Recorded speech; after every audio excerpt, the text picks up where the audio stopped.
So after the Batman sculpture, I wanted to do a water-based clay, and I saw this really great ZBrush concept art by an artist. I forgot his name. I'll put it in the description below. And he did this amazing girl with a lion thing, and I thought I would recreate it from the images that I found. You can see that with water-based clay, no armature is really needed because of the structure of this entire piece. It's sitting in front of the lion.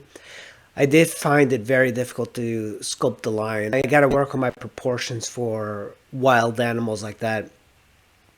And because of the size of this, it makes her very thin to sculpt. So, and by the way, I'm using low fire grog clay. So one of the things I do look for are anatomy references from lions. Surprisingly, there's quite a few around. Another thing I'm trying to keep is have the sculpture be feel a little bit like it's a sketch rather than a finished sculpture. I kind of like the idea of leaving strokes and brush strokes and not finishing things entirely, especially for these small terracotta sculptures that I don't really intend on taking a lot of time to sculpt. And as you can see, I kind of like that. It's a sketchy look. A lot of times when you look at old masters, they do these sort of like sketch type of small sketches for their finished pieces. And it works really well because you can work very fast with water-based clay. I have not found that I have the same sort of speed when I'm working with oil clay like the monster clay. It's a lot slower moving. And just look at the strokes on the lion and the girl. You can see those strokes. It almost feels abstract, but at the same time, when you step away, it looks pretty good. It kind of comes together. Even with the faceted lion, I removed the face of the lion because I had such an issue with the proportions that I just could not bear it anymore. There's the trapezius. There's plenty of anatomy on her, but because she's a woman, it's a very subtle anatomy. And I want to put some details on the face.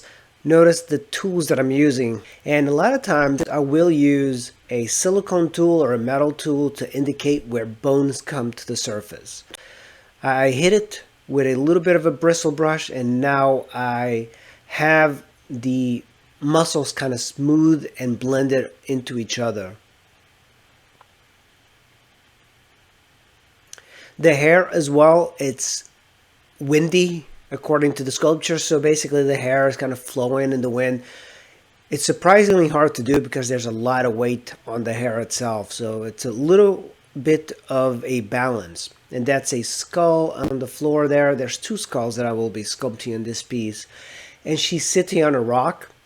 I could sculpt the rock realistically, but I kind of find that maybe I'll just keep it like this. There's also like a rib cage. I don't know if you guys can tell, but I didn't want to spend too much time on making individual ribs. That's the great thing about 3D modeling in a computer is that you can make very thin objects and it's fine. But on a water-based clay, you have to keep them just a little bit thicker. Even she is very thin for a water-based sculpture. And so that's his other paw underneath there. As I rotate, you can tell where that leg is. It's outside of the platform. And now, just using the silicone tools, I hit it a little bit, like showing that chin, the dimples. And this might seem kind of rough. It looks like she had a boating accident of some kind. But now with the bristle brush, I hit it. And I can smooth out all of those forms together. But that anatomy is still there.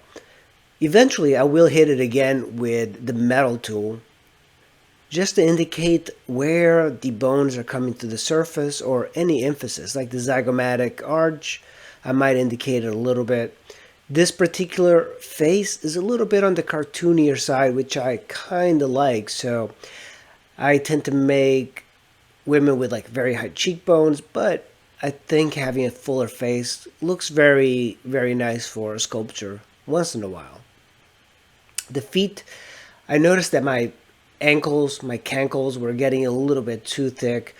And notice just like the consistency of the water clay. It's just so fun to sculpt. It's so much easier than monster clay. Like, if you watched my previous sculpture of the Batman, I was struggling with getting a scraper and scraping away at the sculpture. But a lot of sculpting, you add things to it. You don't really often remove. That's more of a carver's way of sculpting. And water-based clay lets you really play around with a sculpture. It lets you be fluid, which is something I cannot find myself doing in monster clay, even though I really love monster clay. It's just very difficult. But we're coming towards the end, guys, and I hope you guys enjoyed this video. Make sure you hit like and subscribe, and I will see you in the next video.